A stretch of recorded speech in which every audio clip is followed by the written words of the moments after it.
Imagine, if you will, you look exactly like one of America's 10 most wanted. In fact, you share the same name, address, and social security number. How would you feel? Welcome to the world of industrial hemp. Growing industrial hemp is illegal in the U.S. because of its confusion with marijuana and is classified as a drug, but it never should have been, and we need to change that. Bear with me while I tell you why the growing of industrial hemp should be legal, by telling you what it is, what it was, and what it could be. Or in other words, I'll define it for you, give you a brief history of it, and give you a taste of the many ways it could benefit you, the economy, and the environment. I believe you'll agree it's positively un-American for us not to make it legal. So what is industrial hemp? It's not marijuana. Technically, it is the same plant species as marijuana, Cannabis sativa, but of a different variety. The difference is in their levels of psychoactive ingredients. Marijuana is high in the psychoactive ingredient, THC, and low in the anti-psychoactive ingredient, CBD. Industrial hemp, conversely, is high in CBD and low in THC. A generally accepted and proposed legal definition for industrial hemp is less than 0.3% THC. One cannot get high off of hemp. The CBD counteracts the effects of the THC. In fact, it has been noted one would likely get a headache trying to get high off of it. See, hemp has a long and legitimate history marred by a bad rap. Hemp has been grown and cultivated worldwide for a variety of useful purposes for thousands of years. It's been cultivated in the U.S. since the first colonies. In fact, in 1619, King James I ordered every member of the Virginia Company to grow 100 plants as a fiber export. Many of the founding fathers and presidents have cultivated it, including George Washington and Thomas Jefferson. It was one of George Washington's 3 primary crops. Restrictions began on hemp as early as 1906, but it was the Marijuana Tax Act of 1937 that put an end to the industrial use of hemp. During World War II, the U.S. government did briefly allow its production for the war effort.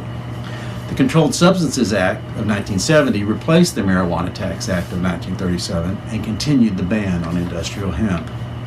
Now, hemp may have been made illegal due to bad science, laziness, or confusion in its classification, but it was more likely due to politics because of its economic competition with other products. Hemp does have many legitimate benefits. Its many uses as a product are literally overwhelming. According to hempcar.org, there are more than 25,000 known uses, so let's just look at a few I found in my research. First of all, hemp is useful as a fuel. Farming just 6% of the continental U.S. in its biomass crops could provide all of America's energy needs.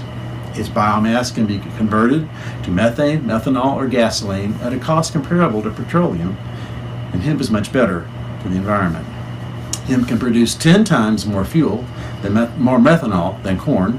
Hemp fuel burns clean, and hemp fuel does not contribute to global warming. Hemp is also useful as a food. Hemp seed can be pressed into an oil containing the highest amount of fatty acids in the plant kingdom, helpful to our immune system and clearing our arteries of cholesterol and plaque. A byproduct of pressing the oil is one of the most complete available to the body vegetable proteins that can be baked into cakes, breads, and casseroles. Hemp seed was the world's #1 bird seed for wild and domestic birds till the 1937 Marijuana Tax Act. Birds will actually pick hemp seeds out first from a pile of mixed seeds.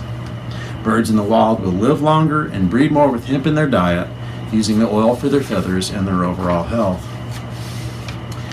Hemp is also useful as a fiber. 1 acre of hemp can produce as much usable fiber as 4 acres of trees or 2 acres of cotton.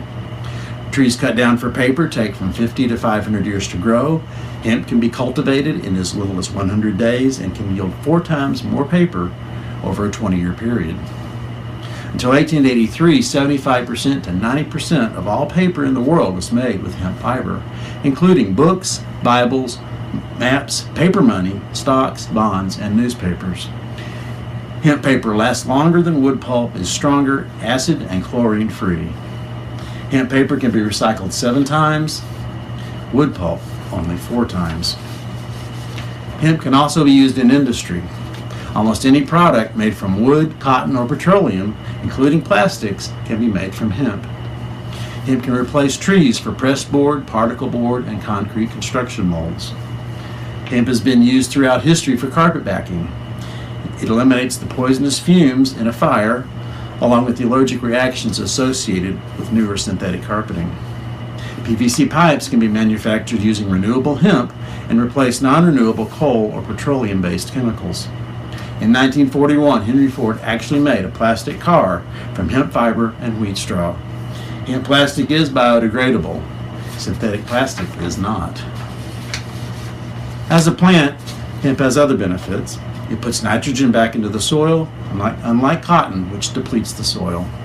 It is highly resistant to most insects and disease, eliminating most or all pesticides or herbicides. A normal stand will shade out weeds, leaving land weed-free at harvest time and covered in leaves that improve the soil in a self-mulching ecosystem. 2 successive crops are enough to reclaim land abandoned by Canadian thistles or quackgrass. Hemp is a valuable preceding crop in rotations. It has a deep rooting system, a favorable influence on soil structure, and curtails the presence of nematodes and fungi. Hemp can also be beneficial for the environment. Hemp planting reduces deforestation and improves the soil upon which it's grown. All products made solely from hemp fiber are biodegradable, compostable, and recyclable. As such, they are easy on landfills. A lightweight product, it allows for greater fuel efficiency in transport, ease of handling, and increased payload capacity. We can actually leave the forest alone and go back to making paper from hemp. As once plant cellulose is turned into pulp, machines cannot tell the difference between it and wood pulp. Due to its vigorous growth, hemp is known as a pioneer plant that can be used for land reclamation, and it has been shown to be suitable to remediate land that has been polluted by heavy metals. Now that you know what industrial hemp is, that it has a long and legitimate history and an overwhelming plethora of benefits, you should agree it has been incorrectly classified as a drug for far too long. It is possible to give legal definition to cannabis sativa varieties and to the difference between marijuana and industrial hemp based on the amount of THC each contains. Currently, there is such a bill introduced in the U.S. Senate January 1st of 2015, known as S.134, Industrial Hemp Farming Act of 2015. The identical bill, H.R. 525, was introduced into the U.S. House of Representatives January 26th of 2015. So what can you do to help? Contact your elected officials in support of these bills. Go to votehemp.com and sign their petition. I'll be glad to answer any questions you may have or to provide you with further resources. Let's together bring America out of the dark ages regarding hemp.